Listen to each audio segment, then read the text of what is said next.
একদিকে বিশ্ব রাজনীতিতে ভয়াবহ নৈতিকতার অভাব,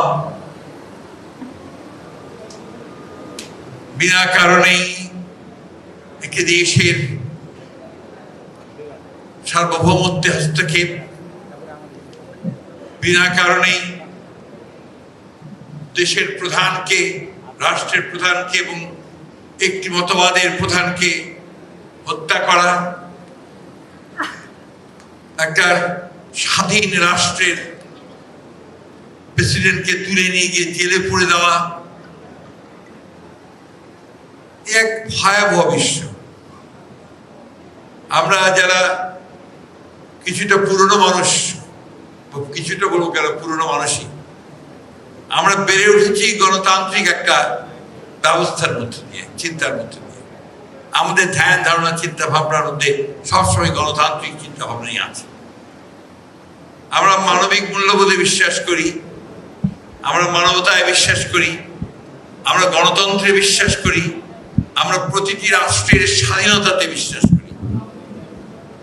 এই মানুষগুলো আমরা এখন অত্যন্ত কষ্টে আছি। চতুর্দিককার অবস্থা দেখে আমরা কেমন যেন হতাশ হয়ে পড়ছি। বাংলাদেশও ঠিক একইভাবে অস্থিরতার মধ্য দিয়ে আমরা এগিয়ে চলেছি। আল্লাহর কাছে হাজারো শুকরিয়া জানাই যে আল্লাহ তাআলার অশেষ রহমতে বাংলাদেশের মানুষ এখনো সঠিক সিদ্ধান্ত নিতে বিচলিত হয় না, দ্বিধা করে না।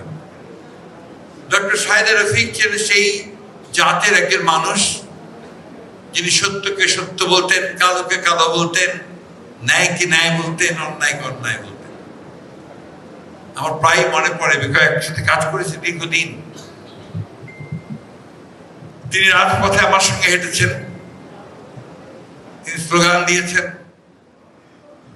তিনি কিছুক্ষণ আগে আমাদের ব্যারিস্টার সাহেব বললেন যে মামলাও হয়েছে তার বিরুদ্ধে অসংখ্য, কিন্তু সবগুলোকে মোকাবেলা করে, সেই চ্যালেঞ্জকে মোকাবেলা করে তিনি কিন্তু সামনের দিকে এগিয়ে গেছেন।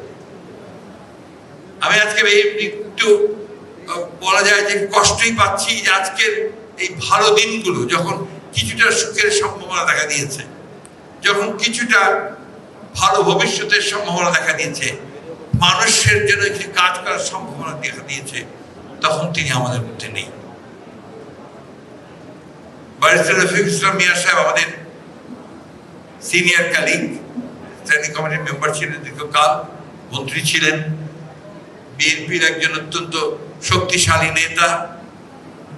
তিনি অসুস্থ হওয়ার পরে তিনি তার স্বামীকে নিয়ে প্রায় স্ট্যান্ডিং কমিটি মিটিংয়ে আসতেন, নিজে হাতে ধরে বসিয়ে দিতেন চেয়ারে,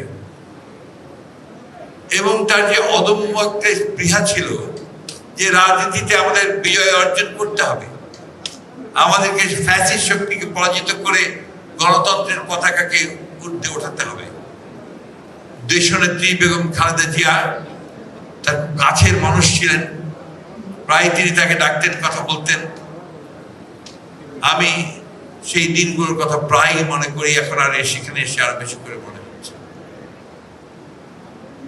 আমাদের অনেক পথ পাড়ি দিতে হবে।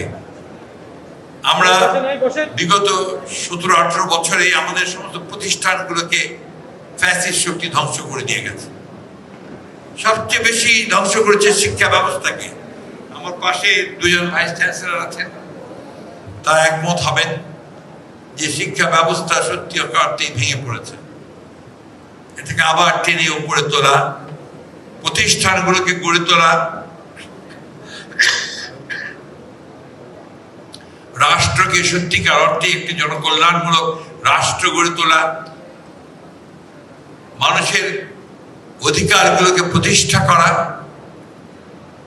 ন্যায়ের শাসনকে প্রতিষ্ঠা করা, সুশাসন প্রতিষ্ঠা করা, আইনের শাসনকে প্রতিষ্ঠা করা, এই বিষয়গুলোকে সামনে আবার নিয়ে আসতে হবে।